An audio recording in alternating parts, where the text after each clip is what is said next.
Cool people doing cool shit. Sounds pretty cool, doesn't it? All right, my guest today is Andy Havemeier, the new owner of Wealthy Bakery and Hall Bakery. Is it Wealthy Street Bakery? Yeah, Wealthy Street Bakery and Hall Street Bakery. I always forget that because my friend used to be the director of Wealthy Theater, and it drove him crazy that everyone said Wealthy Street Theater. Okay, it's just yeah. Wealthy Theater, so I took it out of everything. That works. Anything on Wealthy, I took the word street out of it. I used to live around the corner in Heritage Hill, and I, for Crane's Business, shot portraits of you and your family the other day, and was telling some people about it, and I think I posted the link to the article on Facebook, and my mom saw it, and of course the first thing she said was, "Oh gosh, whenever we visit you, we always go right away to Wealthy Street Bakery. I guess we'll have to try Hall now." Yeah. No, that's been cool. There's been a lot of people that have seen it, and you hear those stories. For me, it becomes work or just, what you do. But yes, so many people have shared stories with me like that recently, like, oh, this is our Saturday spot, or this is our this. It's cool to realize, your effect or your impact or who you are in the community. It can get lost when you're just in your day-to-day everything. Yeah, I can see that. And what's it like running a bakery? Like, are you up at 3:30 in the morning every No, day? luckily, so that's like the one boundary, I guess, that I have. I'm not a baker by trade. I've done some in the past, but we have a pastry manager that's been with us for 7 years, and she's got 20 years of experience in like fine dining and culinary school and all that. So she's in charge of the pastry team, and then I'm in charge of all the other shenanigans, and then front of house, and we're almost 50-50 restaurant bakery now. Oh. Yeah, so you get to have like more human hours, at least there's that. Yeah, but we are open 15 hours a day, so it's a lot. I usually start 6 o'clock or so, and depending on the day, sometimes I get out at decent times. Last night I was there for 15 hours. So, oh man. But yeah, it's pretty intense. I mean, between the two stores, we have 46 employees. So that's a lot of knuckleheads to wrangle. Yeah.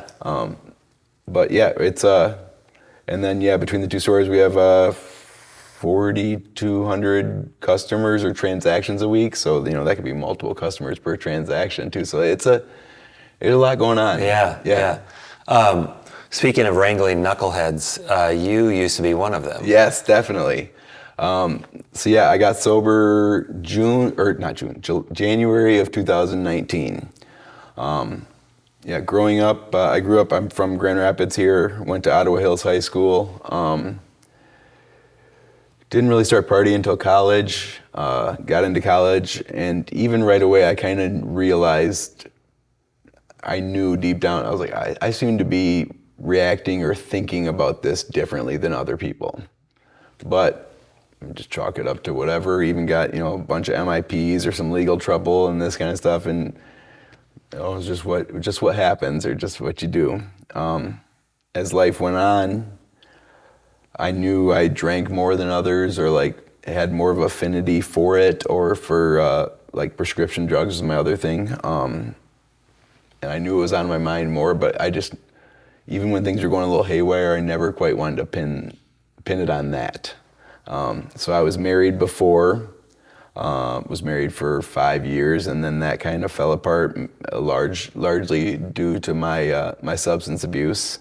So that was kind of really when things turned. So I got divorced that same month. I quit the family business that I was at for 25 years. They kind of called me out again for the 10th time on my stuff. I said, okay, see ya. They said, okay. So that was a major blow to my ego of thinking how great and important I was. And I did have a large role there, but they figured it out. So at that time I had sold my house through the divorce. So I had a big chunk of change in the bank because I bought at the right time and sold at the right time, and just kind of wandered aimlessly from little jobs to little jobs. Things got so dark for me, I even became suicidal and had some pine rest time. got out and lived with my parents, and then they noticed that I was using again, so they kicked me out.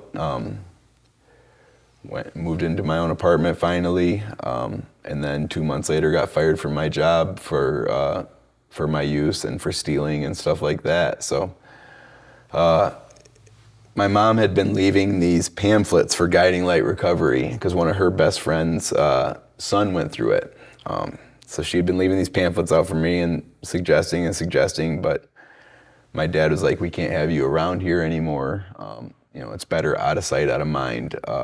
We're here for you if you're really ready to do anything, but as of right now, you're killing us. And my brother pulled me aside and was like, dude, you're literally killing mom and dad. Like, they couldn't have you around because you were like stealing cash or credit cards, or it just was so like, painful? Yeah, just so painful. Yeah, just visibly. I mean, I did steal stuff, but it never got to like that heavy a thing. It was just more mainly like they couldn't physically see it and just worry that much anymore, and just know that my ego wasn't letting me get the real help I needed. So before I had done some different like Pine Rest, and I did Forest View because I wanted to pin it on mental health rather than deep down knowing it's the substance abuse. So I'd be on these new antidepressants or whatever like that, but not giving them a fair shot because I'm coming up and down off pills or drinking on it and all that. So none of it ever made sense.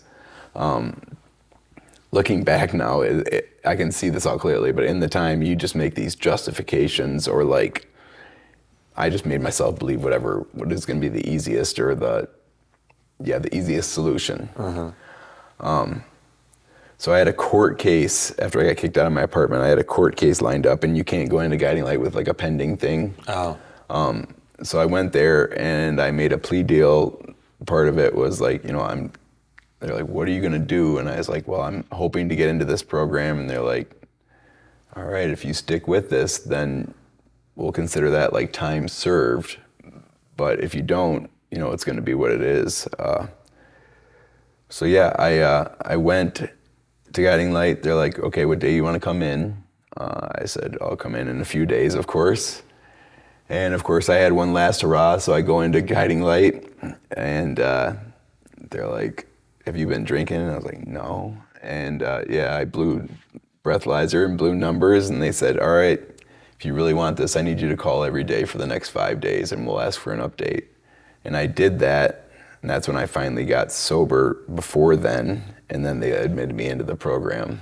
Oh, wow. But it was, looking back on it now, it's just so much of it's so crazy, but it takes what it takes. Like I had no options left. I had nowhere to go. Family didn't want to be around me. I had no money. I was in debt up to my eyeballs. It was January, and it was that polar vortex year, so it was just cold, and I was like, this is gonna get worse by the second. So I went into Guiding Light, and I was like, I'm gonna do it this way. I'm gonna give this my all. No preconceived notions that this is stupid or whatever. I'm gonna give it my all. That way, either A, it's gonna work and things will get better, or B, if it doesn't work, then I can tell everybody, see, I told you so. So like that's a messed up way to think right there either way, but it worked. So I started that program down there, and it changed my life. Yeah, that place is everything to me. What was that time frame between, I guess, divorce / losing your job and where were you at with your use? So when the divorce happened? Yeah, so when the divorce happened, I was like an everyday drinker, and anytime I could get them, substance or pill abuser, which was a lot.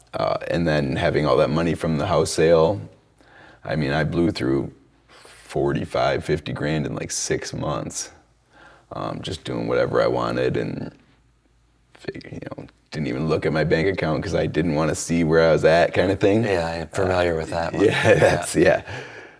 So that was 2017. So yeah, I kind of wandered or meandered or took some odd jobs, and worked at Banana Republic in the mall, and then did some other stuff, and just little measly jobs, just enough to get people off my back. for a little while. But yeah, so that was 2017, and then pretty much like a year and a half later is when I went into Guiding Light. But it was there's some dark times. And if I understand you correctly, if you didn't make Guiding Light work, you were about to go to jail? Yeah, either go to jail or they would have let me off on probation, but I don't know if they would have even done that because I don't even know where I would have said I was staying, or they would have seen that I had no means to go anywhere, so they probably would have jailed me. But even that wasn't like my motivation for going to Guiding Light at all, really. It was just like, either way, I got to figure out where I'm going to live. So Guiding Light was mainly a place for me to live for then. And I was like, we'll see what this is all about. And then when I saw what it was about, I was like, okay, I'm going to do this and give it my all. I had been sober for months before at a time, a couple 3-month or 5-month periods, but I wasn't doing any programming or like any self-work or AA or anything like that. It was just like a dry drunk, and I was like, this is stupid. I don't feel great. Why am I even doing this? So I'd quit.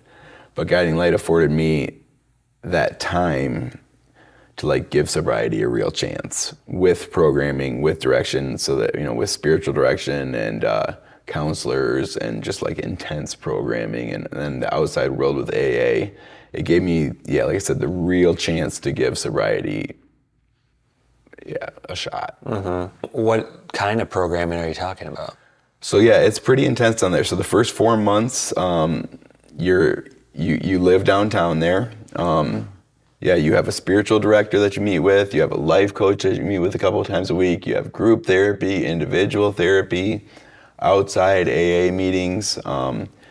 When I was down there was about 25 other guys that you're with, so you develop bonds like that. But it's no bullshit, man. They call you out if you're playing them or trying to. They've seen it all. Yeah. The guy, or the gentleman who is the executive director of the whole program now, Brian Elvey, was my life coach at that time. So he had kind of a similar situation where he's sober himself and like has made things happen now. But he's no nonsense. So if he sees that you're bullshitting him, he'll call you out. Huh. So that was kind of cool.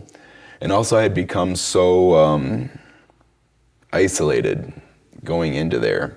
And that was never me. In high school and college and all this, I had so many friends and was out and about and doing all this. But that last couple years, I was alone. And just being around people again, I started to feel like myself, or like started to realize. And I didn't realize how much I missed that until that. Were you self-isolating yourself, or people were keeping their distance because they're like, oh, he's a train wreck? Probably a little bit of both. Oh. That's good. But probably a little bit of both. I wasn't really bringing much to the table, so I don't know. I don't know why people would have really wanted me around. That's a good point. It was a little bit of both. Huh. What were, if you want to, what were some of those dark times in that in-between period? It was crazy. So I moved to Chicago for a few months with a friend, like my best friend, who was starting this new business, this title insurance company, and he's like, you got some money saved up, I'm starting this thing, you can stay with me for free while we're launching this and whatnot. And I was just worthless. I'd give a couple hours effort each day just to get him, so I didn't feel guilty, but it just kept eating at me and eating at me and eating at me. And then he was on vacation, so I was alone at the house, and it got to the point where I just suicidal ideation, had like a noose tied and everything, and just sat there and stared at it the whole night. That next morning is when I called my parents and my brother and sister and told them, I blew through all my money. This is where I'm at. I haven't slept for 2 days because I've been just fixated on this. So that's when my brother and sister came down and picked me up from Chicago, brought me back here, and that's when I went to Pine Rest. And even that, after Pine Rest, I was sober for 5-6 months and living with my parents, but then I just started sneaking around, doing other stuff, and that's when they kicked me out. ended up in the apartment, got kicked out, and then Guiding Light. So that was all in like a year period. But I was just a shell of myself. Like, the biggest thing that people have said to me, my close friends and family, is it's good to have their Andy back. Like, I was completely lost. I was just a shell of myself there for quite some time. And because my family, it was a family business that I worked at my whole life. So, I mean, they saw it live in action. They're like, you know, oh, who's he going to be today? And depending on if I had pills or whatever I did the night before, I was either myself or grumpy or a shell of myself or blah, blah, blah. I mean, it was a different person every day, 50 shades of me all the time. There was a lot of depression in there and hopelessness. And that was what's cool in the beginning of Guiding Light is, so like a month in, my parents came to visit. You can't have visitors before then, but they came and saw me, and they physically looked better. Your parents did? Yeah. Is it because you looked better, they looked better, you like, it made me realize the drain that I had been putting on them for who knows how long, but especially the few months before that. I mean, I was probably looking through better eyes too at them, but also, yeah, they just looked better. It was, your story is like, it's got an annoying number of parallels to my own. It's really frustrating. But I quit drinking about 2.5 months ago, and I was a daily drinker too. And I wouldn't say, I mean, I could be wrong, but my impression is you would never describe me as out of control or anything like that, but I drank every day. Yeah. And to your point, just in the last 2 months, the difference in my kids who live with me is like immediately apparent. And I think that even though Dad is in no way theoretically out of control, the fact that there's an addiction in the house means that the ground under their feet does not feel stable. And I hope I'm not solely responsible for anxiety that they suffer and deal with, but I definitely have skin in the game there. Yes. So my wife is also sober too. She's got a couple months on me actually, but I applaud her and so many others like her. I mean, like that. She didn't have to hit like the bottom that I had to hit to like need help or like finally be willing. She saw that she was leaning on those things more and decided, hey, I'm just done. So like I give people so much props for like, hey, let's give this a whirl and see, you know, this is a crutch that maybe I don't need, or, you know, what am I not facing, or what can I face, or, you know, what's what. That's crazy that your wife is sober, because when I met you guys to shoot you guys, she is radiating such a vibrant energy. Yeah, that's her. That I would never have guessed that she struggled with any of that ever. Yeah, that's her. She's that's perfect description of her. She's a people person, bubbly. She's great. She's great. That's perfect. I was, and actually, I didn't know much about your story, but she was so outgoing in an authentic way. Yeah. So outgoing and friendly, and it felt like we'd all known each other. Yeah. And I'm in your restaurant for like an hour, and it feels like we've always known each other. When I left there, I was like, well, I know a little bit about Andy's story, but what's wrong with her that she's cool with being with a guy with that kind of a path? Because she worked for the family business like 14, 15 years ago. So that's how we knew each other. And then like 6 months into sobriety, I posted something about, 6 months in, or I was starting to do job interviews or something like that. And she commented and said that she was sober as well. And, would you like to get together sometime? I didn't do anything that time. The next year came around and like I had something else big, and she posted, said something to me again, and I finally, reached out back, and that's what was like our first official date. But That's the thing. And I think that's why it's been so frustrating in the past for people that know me. Like, they've known my ability or my potential or like what good Andy is capable of. So when I was just like throwing this away or just, not utilizing the skills that I have, it was probably even, or not probably, it was more frustrating for them than anything. This last time they didn't, my family, my extended family, my friends, like they didn't buy in right away. And they shouldn't have. That was perfect for them.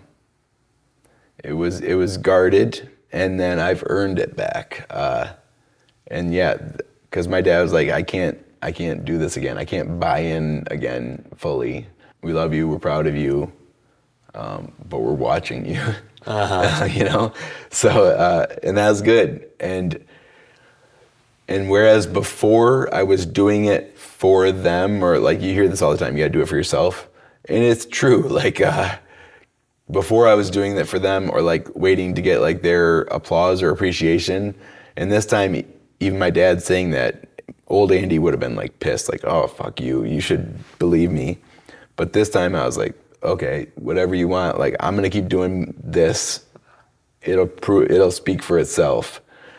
Because I was always such a salesman, or I was always angling. There was always an angle to every single thing I thought or did or interaction or every single thing. And that's what's cool now is I'm just, I'm not like altruistic by any means, but like there is no like secret angle to everything. And it was exhausting having those angles too. Like, okay, I'm gonna work it this way. No, it's just who I am. This is what I'm doing. This is what I'm going to do. I'm gonna follow through. Whether somebody agrees with it or not, we can go down that road later. But like, I'm not doing it for some weird like get back. Right. Like I always was before. Like I never realized how much these. You're not doing it for the accolades. And the congratulations. Yeah, these resentments and stuff that I had in the past, I didn't realize how much they were directing my actions going forward, or like my inner guilt was making me behave a certain way. It's crazy. Like self-awareness, I never really had before, or I never really explored before, I should say. And now exploring my intentions or my reasons or I try not to overanalyze everything, but there is actually some analyzation going on now. Whereas before it was, I'm going to do this. If you don't like it, too bad. Yeah. I think I have always been decently introspective and self-aware, but for the last 9 years, that usually just gave me ammunition for self-loathing. Okay. And I don't know about you, and I was going to ask you this anyway, but my history with alcohol for most of my life is like pretty normal use. I definitely like to have fun, but it also was no big deal to go without it. I didn't think about it when I wasn't doing it. But 9 years ago, I was suicidally depressed, and quite literally, my kids saved my life, because when I knew that tonight's the night, I hugged them goodnight, and I hugged them a little extra long because I knew it was the last one. The note was already written, and it was downstairs in an envelope that I was going to put in the kitchen. And when I was hugging them, I was like, I'm going to need one more day. I'll do this tomorrow. I need one more day. So yeah, they literally saved my life. But in that time, I was suicidal. I didn't want to be suicidal. Yeah. And I knew it was a bad idea, but I didn't know what else to do. And so I was using alcohol like Xanax. And yes, it did work for what I needed it to do. Yeah.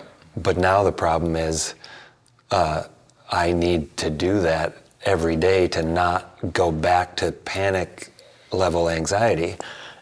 And then you're on you're on not only a steep, slippery slope, but it's like greased up with the slipperiest stuff you can come up with. Yeah. And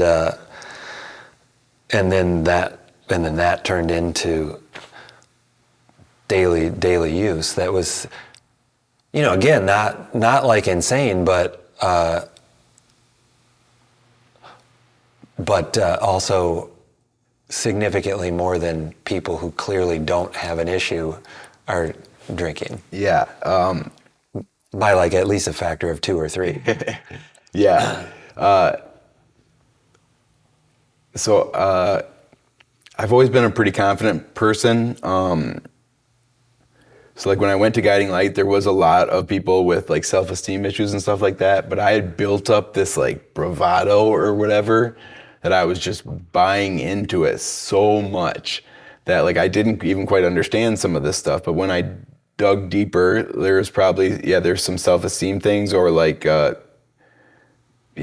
was just selling myself too on so much things. So like, despite the fact that I was obviously no help to anyone for a while there, or didn't even want to acknowledge how much of a drain I was being on people or things and whatnot like that. It took a while to like break down that bravado, not to where I was like timid or anything like that, but At Guiding Light, they broke it down? Yeah, to build it back up to like a true, authentic confidence or ego, I guess, like a good ego. It wasn't built on sham. Well, they'd have to break you down because some of that is a front. Yeah, that's what it all was. Yeah. It was all a front before. And now I've got my true self or true ego or true confidence that it's actually built on some results. It's weird. There was no proof before. Right. So that's what's been super cool for me, like inside.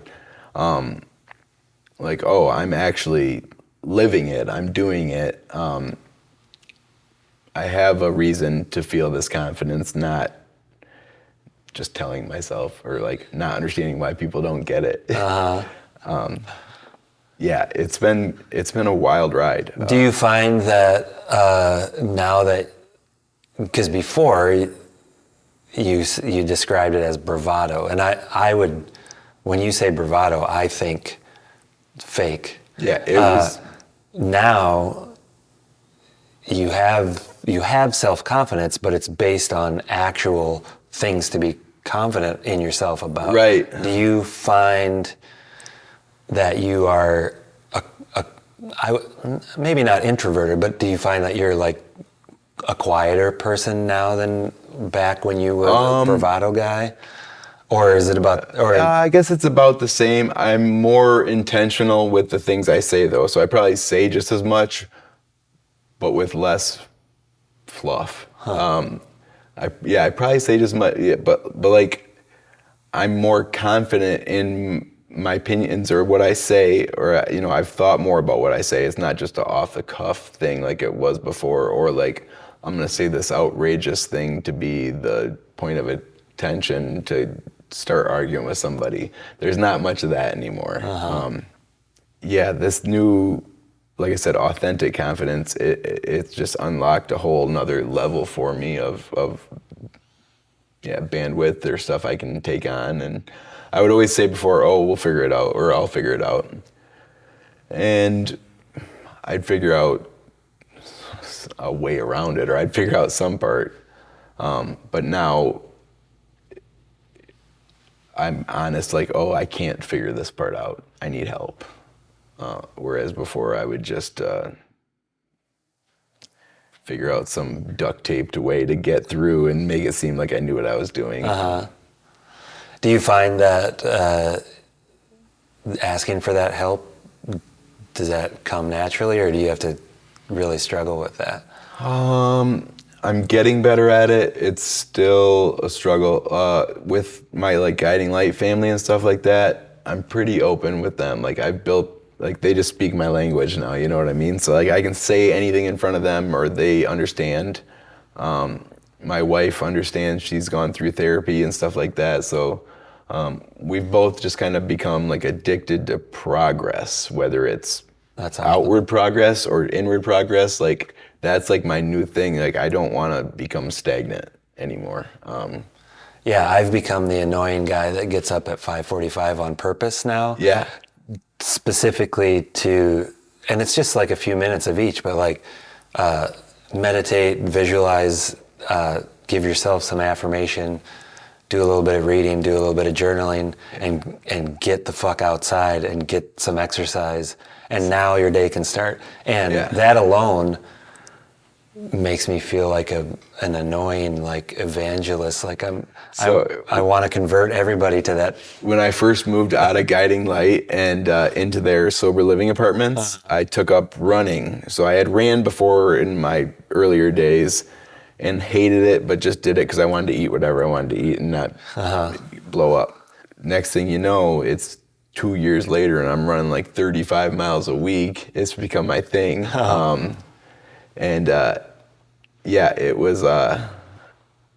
It was cool. I was like, okay, I felt like a fraud at first. Like, is this really who I am or am I just doing this? But yeah, it became who I was and it was an outlet for me and it was a thinking time or a de-stressor time. And now with a wife and a baby and then another baby on the way and then 2 bakeries and stuff, I don't quite have the time to run right now, or I haven't set aside that time, but it's on my agenda to get back to that. So yeah, I just kind of going with the flow or realizing, because I kept running even while things were getting more hectic at the bakeries and with the baby at home, and I realized I was starting to it was doing the opposite. It was giving me more anxiety about, oh, this is a running day. Oh. Than it was like relieving. So I put the pause on that for a little while, but that's a piece of self-awareness that I would have never acted on before, ever. Yeah. I would have just either forced it or stopped running and said, running was stupid anyways. I would have just said it was stupid. Yeah. But now I know, I see the benefits, I just need the time to have those benefits actually work for me.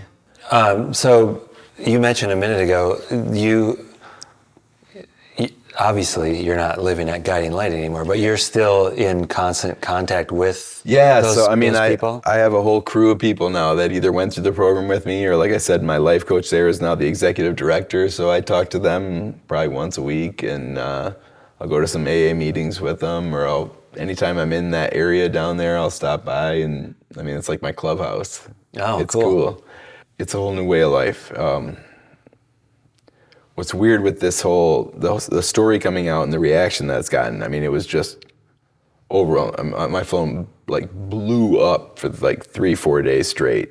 And then I've got a couple of all the local news and stuff. And sorry, by the way, for adding to that blow up. Oh, no. I asked you to come do this during that time. This is great. It's perfect. It's a little weird for me because I feel like getting all this attention or congratulations or praise for just not being a dipshit anymore. You know what I mean?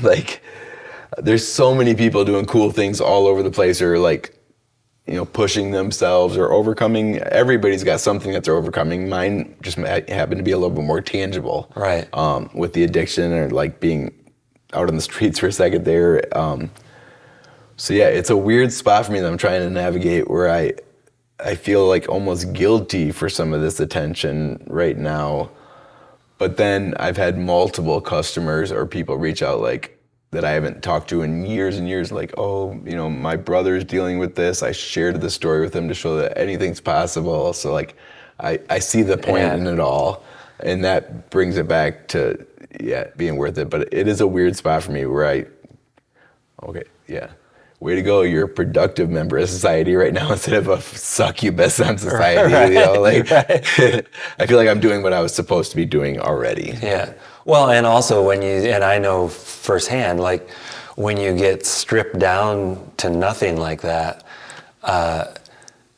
you'd have to really work at being judgmental and holier than thou to literally anybody, because I know when I was in the dark place, I had a hard time driving down Division because I was like, well, how long do I have till I'm out there with them?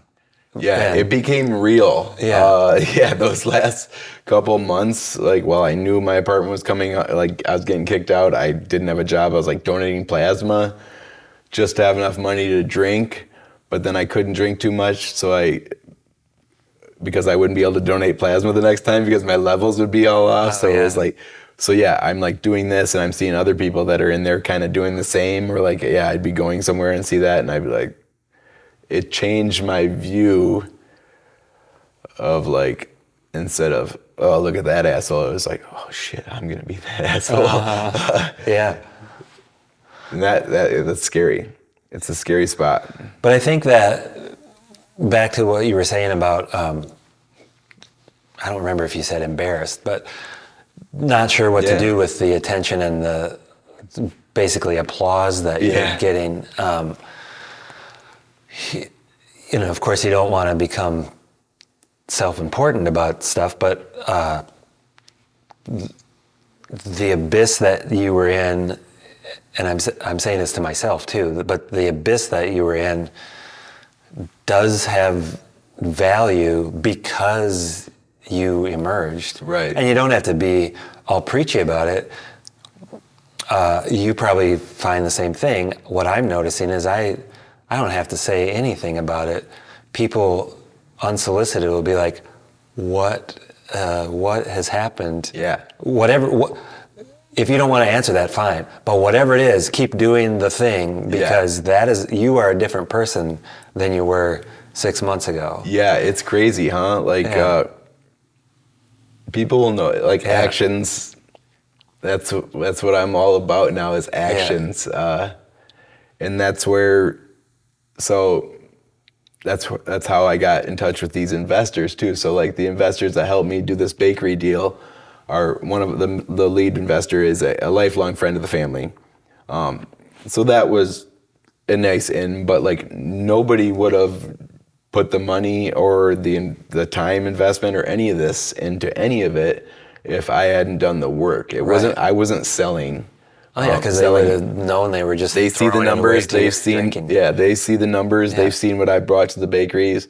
They've seen what I brought to my life.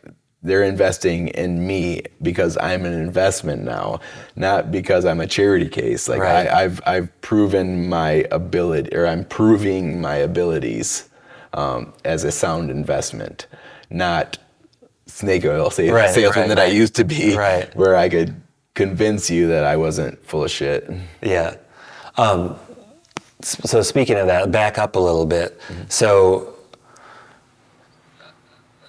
you're homeless. Probably when you got out of Guiding Light, how'd you get the job at So with the Guiding Light program, you're downtown there for like 4 months in the initial program, and then you can go start looking for jobs while you're living down there. Okay.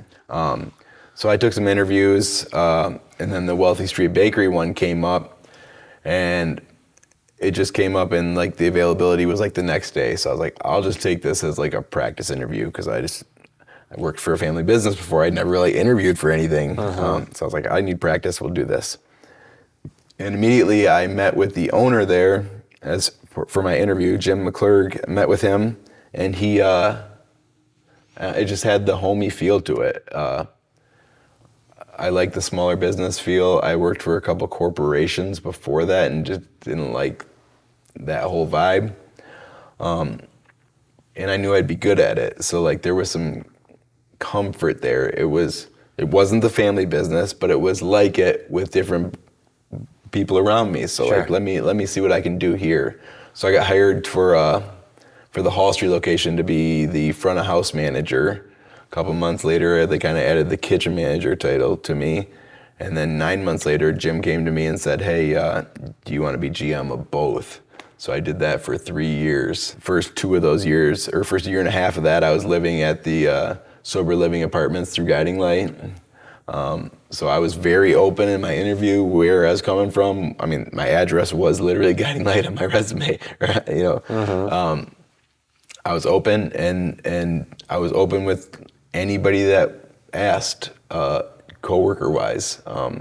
I wasn't going around like, I'm sober or I'm homeless or blah, blah, blah. I opened up to people, when it became appropriate. And that pastry manager I was telling you about before, she's like my best friend now. My sister works for me now, but right away they were like aware of, being an alcoholic addict. So if I needed to go to an AA meeting or I needed to go to something at Guiding Light or I wanted to do anything like that, they just make it happen. And they were totally fine with it. So oh, wow. That was the first time I was ever transparent with a lot of people. And it helped me stay accountable. Like, they see me in a shitty mood, they're like, you might need to go to a meeting or something. You need to get this off your chest or something like that. So it was cool to be transparent for the first time in a long time in the real world. Yeah. Well, even just cynically, it's a lot less to keep track of. It's pretty crazy, yeah. Yeah, there was a lot of false narratives going through about myself, about others, about my perception of myself to others, or others' perception of me. Yeah. That was a big one.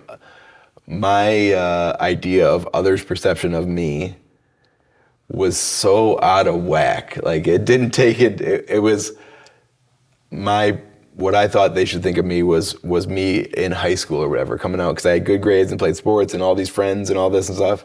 Like, I was riding high then, so like I thought that's what they should be thinking of me as, rather than like the 15 years of debauchery after that and failed marriage and legal troubles and all this. So it was cool to start brand new.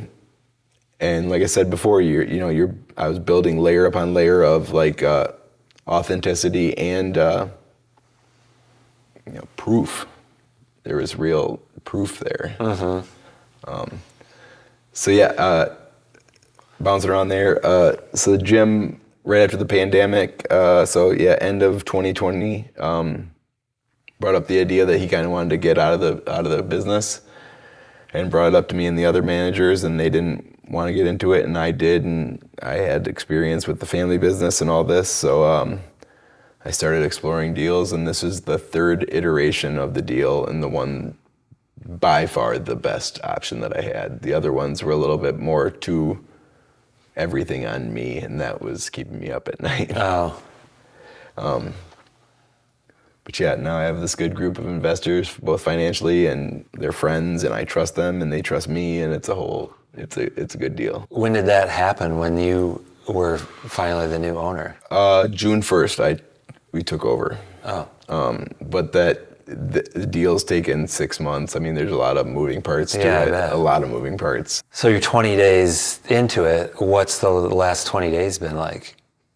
Out of control. Well, first, was there a noticeable change from May 31st to June 1st for you? Because you already worked there. It's not like you swooped in. For me, yes. Yes.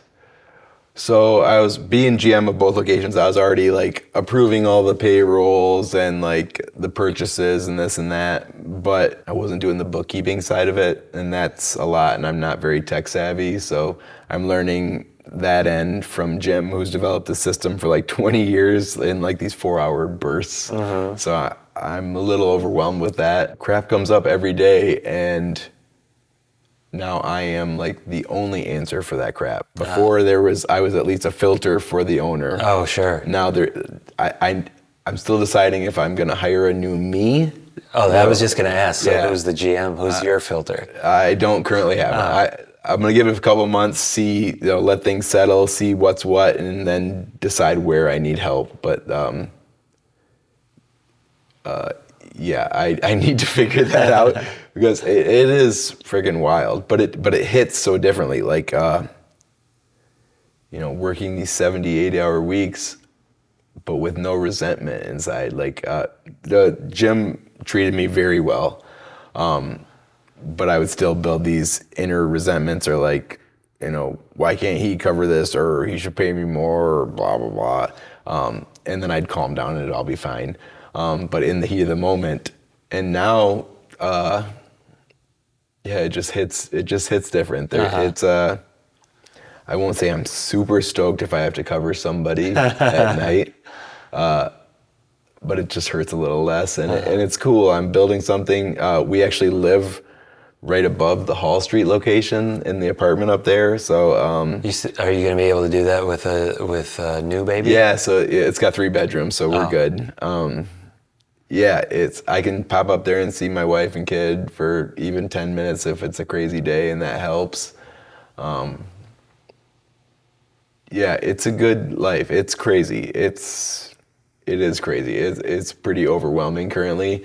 And then this news story, which is great, but it's added a whole nother layer of stuff. But it's all good stuff. Like I said, it's productive crazy currently. Whereas I can't say it's any crazier than my life when I was like mid-addiction, stealing, like needing money, so stealing, trying to find pills, trying to not be too hungover, trying to solve a hangover while still being a productive worker and a husband and stepfather and all that. So like, I'd rather be this crazy for productivity rather than the other thing where it was just like patchwork to not look like I was gonna fall apart at any second. Right, yeah. I'm familiar with that too.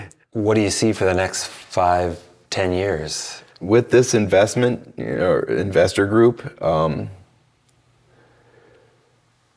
we're already a profitable, well-running business. So I don't need to necessarily reinvent the wheel. There are some little tweaks here and there.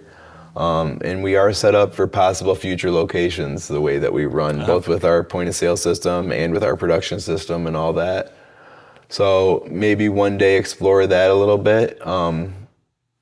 But there's some little things that we can do to trim some fat as far as cost of goods and all that. And then some avenues that we haven't really. So since the pandemic, our business has just gone crazy.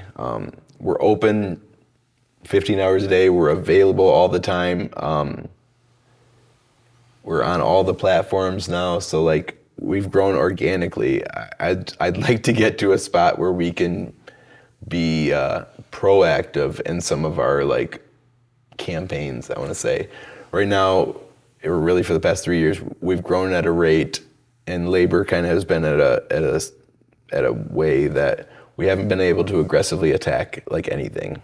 We're growing without trying, if that sounds right, but we're growing by doing the basics. I think there's some growth opportunities that we could, if given the time and the manpower, and I can get myself organized to like direct people the right way. There's room to grow. Would you like to grow, or would you like to just make the two run more efficiently and keep it small? It depends on who asked me that question. Oh. If the investors ask me that question, we'll see. But yeah, I don't want to make any like crazy statements like one way or the other right out, because like if you ask me like today, I'd be like, hell no, I'm so overwhelmed as it is right now. But I know I'll get to a spot. I can't. I've had to tell myself this for 3 weeks now. Like, it's not going to be great right away. Like, it just is what it is. There's a lot of moving parts. There's a lot of one-time things that I've had to do. Like security or insurance, or like these like one-time things that will be in the beginning and then they're set up for the future. Yeah. So like, there's just been a lot on my docket in general, but I'm not against it by any means. I just need to get settled first, and I can really attack. And also, we're not open Sundays currently, so that's another avenue that we might explore. To be open all 7 days? Yeah. Right now, it's my only day where my phone doesn't explode. So I'm a little hesitant on that. You at least need to hire a GM before you start small opening steps. on Sundays. But no, it's exciting. There's room. Well, I know we just said don't be in the newfound you. It's important to not get evangelical about it. But what, not necessarily advice or anything like that, but what would you say to someone who is either in the throes of addiction or like newly emerged from that? Yeah. So as far as like those people in the throes, like I do have trouble like I don't know what to say to them even. It's not much you can say. Yeah, I mean, As nobody, you and I know. nobody could say anything to me. So like, there's places out there if you're ready or you're willing. There's places out there or people out there, or there's that. I am super interested in helping or talking to those people that are getting their recovery footsteps, and then like me, like going back into the real world or like figuring out what they want to do. Because you get this new you, and I saw it down at Guiding Light with some people, and you get this new you, and you're like, oh, I can do anything. And okay, I kind of believe that. But just because you're sober doesn't mean that you're a different worker. Right. Yeah, sure, you're not going to be late maybe as much, or like call in because you're puking as much or something like that. But look at who you are in your authentic self then too. So like, I already had a crazy work ethic or obsession, I guess, before. My addiction just kind of got in the way of it. I already had some people skills before. So if you look at like what you were able to do before from an authentic place of what was I, or what am I good at, and what can I go from there, and be realistic. Like coming out of downtown, out of the actual programming guideline, I was like 20 some grand in debt. It all seemed a little bit overwhelming. But you got to start somewhere, right? It was just like with the running thing, with my debt thing, with the job. So I just knew that, hey, get me in any job and I will win. I'll show up, I'll prove my worth. So just prove it. Like that's the key. Like, especially in today's workforce, anything you do, if you go there and you're competent, you're a leg up. Yeah.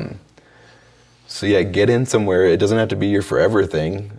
And maybe it gives you the chance to explore.